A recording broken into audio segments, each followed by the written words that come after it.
అక్కడ టొమాటోలు పెట్టేస్తారు ఇప్పుడు అవన్నీ ఎప్పుడు పెట్టారండి టొమాటోస్ అన్ని? అవి పెట్టి 20 days అవుతుంది. 20 days. సో అంటే బేసిక్గా టొమాటో రావడానికి ఎంత టైం పడుతుంది మనకి?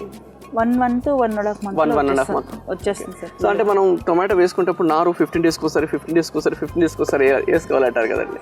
కానీ ఇది గ్రాఫ్టెడ్ అండి, సిటీజీలో తీసుకున్నాము అన్ని సిటీజీ ప్లాంట్స్. సో అంటే ఇప్పుడు రెగ్యులర్గా వచ్చేవాడికి గ్రాఫ్టెడ్కి డిఫరెన్స్ ఏంటండి? రెగ్యులర్గా వచ్చే ప్లాంట్ అయితే మనకి మ్యాక్సిమం ఫ్రూటింగ్ రావడానికి 2 నుంచి 3 months పడుతుంది సార్. కానీ సిటీజీలో తీసుకుని గ్రాఫ్టెడ్ ప్లాంట్స్ అయితే మాత్రం 1 month, 1.5 monthలో మాకు వచ్చేస్తుంది చేతికి పంట. ఈల్డ్ కూడా ఎక్కువ వస్తాయి హెల్దీగా. ఇప్పుడు అంతా గ్రాఫ్టెడే ఎక్కువ ఉందండి. అవును సార్. బేసిక్గా ఫ్రూట్ మొక్కలు ఇవి తీసుకున్నా సరే అవి రావడానికి ఇట్ విల్ టేక్ 5 years కూడా పడతాయి. అనేది మన మ్యాంగో ప్లాంట్స్ చూసుకుంటే. కానీ గ్రాఫ్టెడ్ చూసుకుంటే 1.5-2 yearsలోనే వచ్చేస్తాయి. హైట్ తక్కువ, త్వరగా ఈల్డ్ వచ్చేస్తాయి. అండ్ టొమాటోస్ కూడా ఒక సర్టన్ హీట్ వరకే అది సర్వైవ్ అవుతుంది అంటారు కదండి. అంటే 35 degrees పైన ఉంటే కొద్దిగా జాగ్రత్తగా చూసుకోవాలి అంటారు కదా. అదే ఎండాకాలం అందుకే రేట్లు పెరిగిపోతాయి.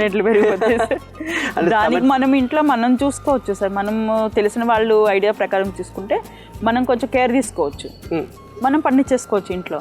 సో ఎలాంటి జాగ్రత్త తీసుకో టొమాటో కంటే? ఇప్పుడు ఒకసారి మనము సమ్మర్ వచ్చింది అనుకోండి, యాక్చువల్లీ వాటర్ ఎక్కువ పోస్తాం. టమాటా మొక్కకి వాటర్ అవసరం లేదు, డే బై డే వేసుకోవాలి. తర్వాత దానికి ఎక్కువ హీట్ లేకుండా దాన్ని కొంచెం సెమీ షేడ్స్లో చేంజ్ చేసుకుంటూ ఉండాలి. టొమాటోకి ఎక్కువ వాటర్ ఇవ్వకూడదు, అట్ ది సేమ్ సెమీ షేడ్లో ఉండాలి. ఎక్కువ ఎండ పని చేయదు అలా అని చెప్పేసి ఎక్కువ వాటర్. బేసిక్గా టొమాటోకి ఒక్కోసారి టొమాటో కింద బ్లాక్ వచ్చేస్తుంటుంది. దాని రీజన్ కూడా ఒకసారి వాటర్ ఎక్కువ అవడం అంటుంటారు కదా. టొమాటో ఒక్కొక్కసారి మనం పండిస్తున్నప్పుడు కింద బ్లాక్ గా వచ్చిందంటే దానికి ఒక రీజన్ ఏంటంటే వాటర్ ఎక్కువైంది. సో మనం ఎలా చూసుకోవాలి వాటర్ అనేది మాయిశ్చర్ ఉందా లేదా చూస్తే సరిపోతుందంటే? అంటే మొక్కను చూస్తే తెలిసిపోతుంది. అంటే if it in case water కావాలి అనుకుంటే వాటర్ ఇలా చేయబెట్టి చూడొచ్చు.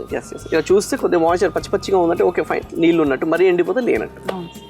నేనే మొత్తం చెప్పేస్తున్నా.